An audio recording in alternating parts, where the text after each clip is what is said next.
What is up, people of the internet? It is me, Real American Politics, back with a new video. And today, it is time that we discuss 2024, but not talking about the major candidates. We're not talking about DeSantis, Nikki Haley, Trump. We talk about them way too much.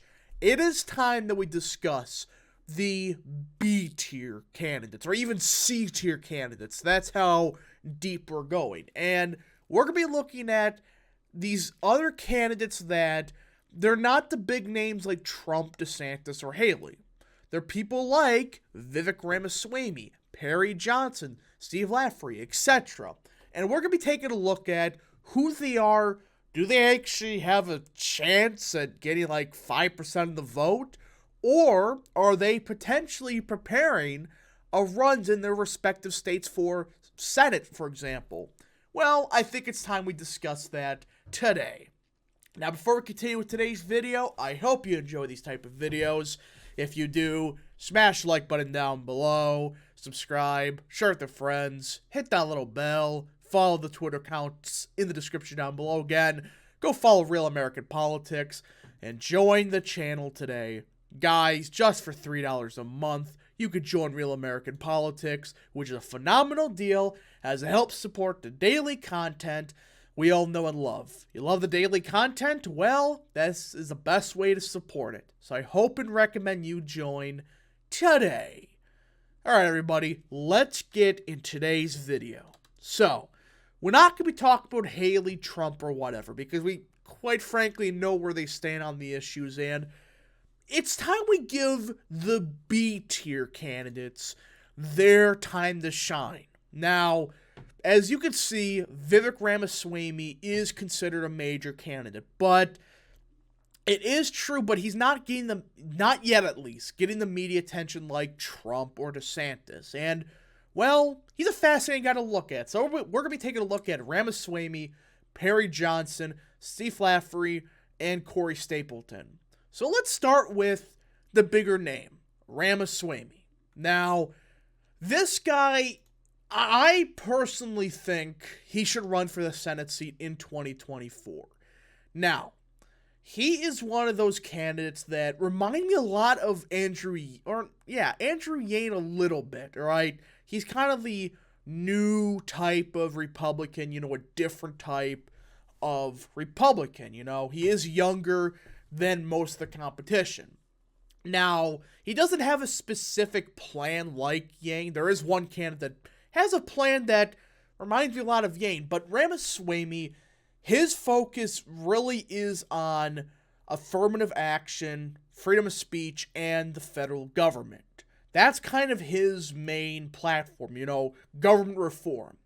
Now, on foreign policy, it was a decent platform. He says flat out, we gotta focus on China because America has become too economically reliant on China through being addicted to cheap goods, and that's economic separation from China would not be easy. But some sacrifice of short-term conveniences would be necessary for the long-term goal of reducing economic dependence on China. This alone is why he is a decent candidate. He's focused on China. And the fact is, China's a real threat to us. Economically, militarily, scientifically, all of it. They're a real threat to us. Finally somebody says flat out, we gotta stop this being addicted to China crap. It doesn't work. Now, he also has a decent record on military intervention. He argues that foreign policy is about prioritization and that good use of military is protecting American soil and American interests, not a pointless war somewhere. Yes! Yes, yes, yes, yes! The military should be used for our interests and actually protecting American citizens. Not, oh, we're going to Iraq because we heard somebody say something about WMDs. And yeah. So, he also, again, his bread and butter, however, comes from affirmative action. He's one of the only Republican candidates that I know of that has expressed proposing a bill or proposing rescinding Lyndon B. Johnson's Executive Order 11246, which is affirmative action. Yes! Finally, somebody said what needs to be said. Affirmative action can be thrown at the federal government with a pen and paper. That's all you need. Guys, I don't get why Trump didn't do this or any Republican president. This is such an easy thing to do for the federal government. You just gotta rescind the order. That's it. And he's one of the only Republicans talking about that. Now, on the federal government, he also argues for 8-year term limits for all unelected bureaucrats, similar to term limits imposed on presidents. He also identified 10 federal agencies that he would abolish, including the Department of Education, which, yeah, I mean, there's some things I would say you may want to reform. Like, Department of Education, I could see the argument. It is pretty useless, but it could be a valuable tool for, fixing education in America. But either way, he is focused mostly on government reform and freedom of speech. And his immigration platform isn't bad. He calls for a merit-based system and supports scrapping lottery-based immigration, such as the Diversity Immigrant Visa Program, which I support. This should go away. But there is some question marks about, does he mean increasing immigration? There is some questions about it. But overall, Rama Swami is actually a solid candidate, and I personally believe if we don't have Frank LaRose in 2024, he lives in Ohio, he could be our best option for Ohio to go against Sherrod Brown. I mean, he lives in Cincinnati, he has a unique platform. I think personally he would be a good choice for Ohio Senate seat if we don't run Frank LaRose. So yeah, he is kind of the major candidate of the B-tier types. But what about these other people? Well, we got Perry Johnson. Now, many of you probably recognize that name from Michigan. He ran for the governorship in Michigan in 2022. Sadly, he did get thrown off the ballot, so did people like James Craig. There's a big scandal about that, but Perry Johnson is a very unique guy. Now, he doesn't really have a platform as of yet, but there is one thing that he does focus on, his 2-cent plan. And you remember what I said about this reminds me a lot of Yang?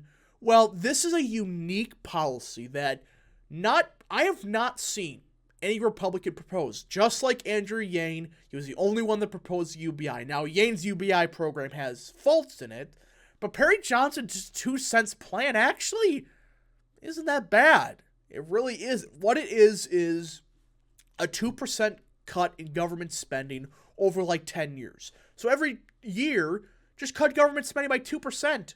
That's it. And well, I did the math. Yeah, that's all we really need to do. I mean, we spend what, $4 trillion a year? Just 2%. That's it. I mean, he isn't proposing, gut Social Security, just, hey, we should just slow down spending just a little bit. Considering the fact revenues keep going up, we can eventually possibly fix the national deficit without gutting Social Security. That is a fascinating platform that I think the next Republican president should do that. Don't just keep spending more and more and more. Just slow down spending a little bit. Just 2%. I think that's a unique policy. And he is, in my opinion, a candidate that is actually, I think, going to do decent in Iowa. He's already spending a lot of money in Iowa. He's going to get, I would say, 3-4% of the vote. But in the Republican primary for Iowa, that's enough to get a couple delegates. So Perry Johnson, he's somebody that I could see getting 4-5%. Reminds me, again, a lot of Andrew Yang in the policy front. But also electorally, he could be somebody that gets a chunk of the vote in Iowa. I don't think he's going to last long, but he can also be our Michigan guy for 2024. He lives in Michigan, and he has a lot of money. Steve Daines has been looking for people with a lot of money, and he could be somebody that we run in 24 against probably Elisa Slotkin. But yeah, Perry Johnson is another guy that's interesting. The other two, Corey Stapleton, I don't know what he stands for. His website's pretty bad. I mean, this is all that you see. I believe the United States needs a smaller government, stronger institutions, and greater freedoms. I believe that our government should be more decentralized, that our schools are precise, and the Constitution needs to be followed.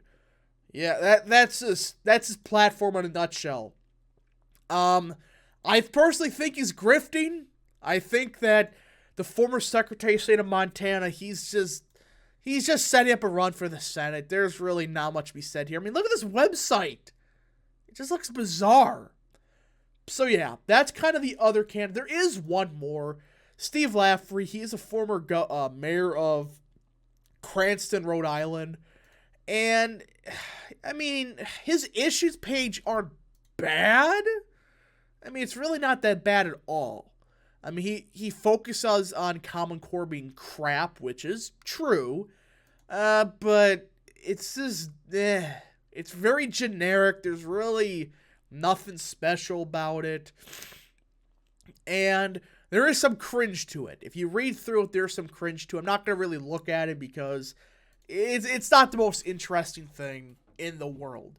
And that, folks, is the other candidates that we know that have declared for president that are kind of the B tier guys. You know, they're the ones that they're going to get a decent chunk of the vote in Iowa and New Hampshire.